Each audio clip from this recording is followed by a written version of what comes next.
This is not financial advice. I am not a professional stock trader, nor am I a financial advisor of any kind.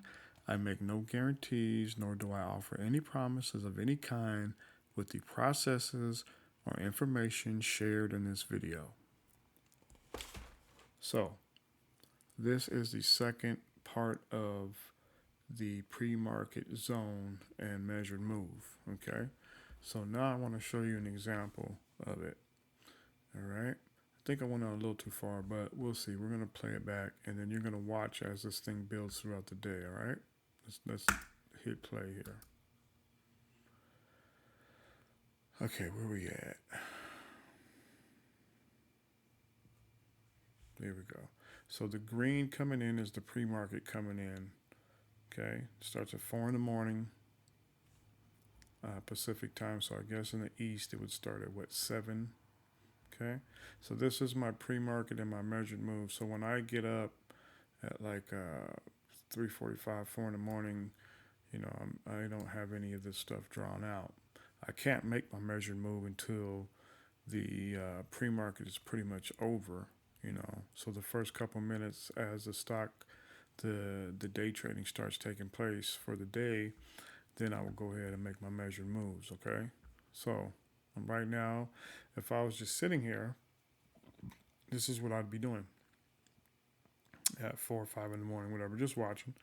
And honestly, if I didn't go to the gym and I seen this big red candle, I would jump and go look at the dark pool. Sorry, I'd go look at the dark pool to see if I can maybe catch something coming out the gate. That'd be one thing I do to catch something coming out the gate, but that's a whole other process, like I told you. Okay, so now the day's starting, so I would extend this out. Okay, well, the day's not starting yet. We got a few minutes. We got about 30 minutes left. Extend this out, and this is all I would be doing right here, right? Let's get on in here. But I would, if I wanted to jump in as soon as the market opened, I would be really looking at this guy. I'd be looking here to see if anything came in that influenced this, and maybe if anything came here that influenced this, and maybe what came here, or maybe even here that influenced this in the dark pool. That's what I'd be looking at. Okay, so the day has begun. I go ahead and extend my pre-market out. I make my measured moves, and I go ahead and take my measured moves out. The other one. Now I'm extending the pre-market. Well, extending the pre-market out. I say, oh, okay, it just broke below pre-market right there. All right. And now I'm going to extend my measured move. Well, this is kind of weird.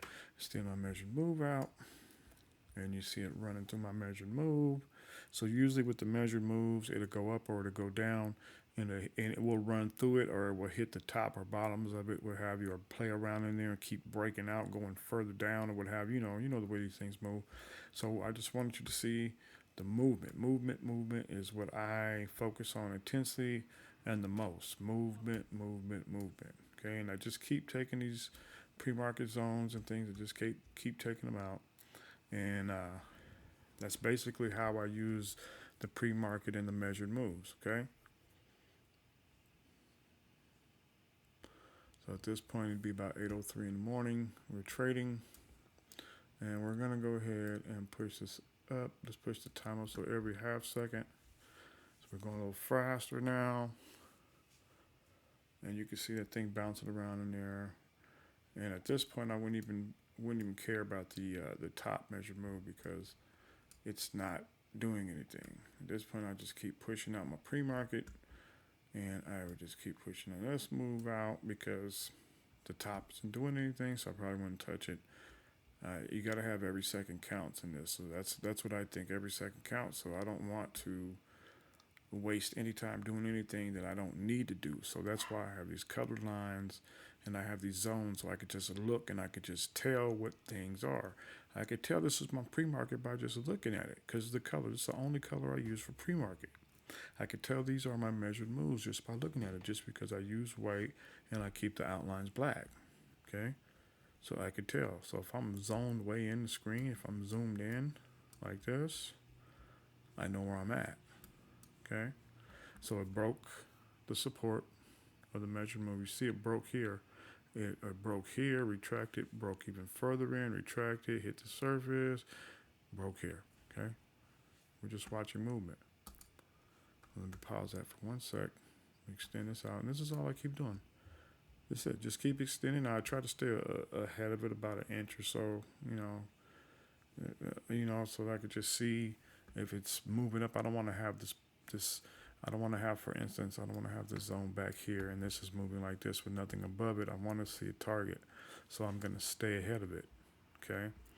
So this target's here all the way across the screen, and this is a day key level.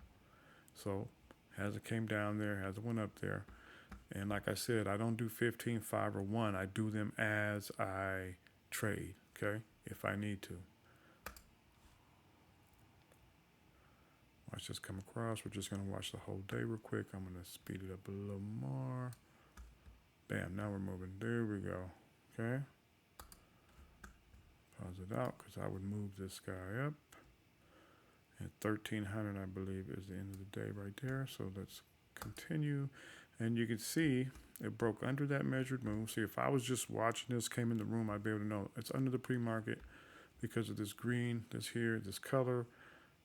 I'd be able to tell everything just by looking at the screen real quick and just by glancing. I'd be able to tell we had a bearish day, ran down. All right.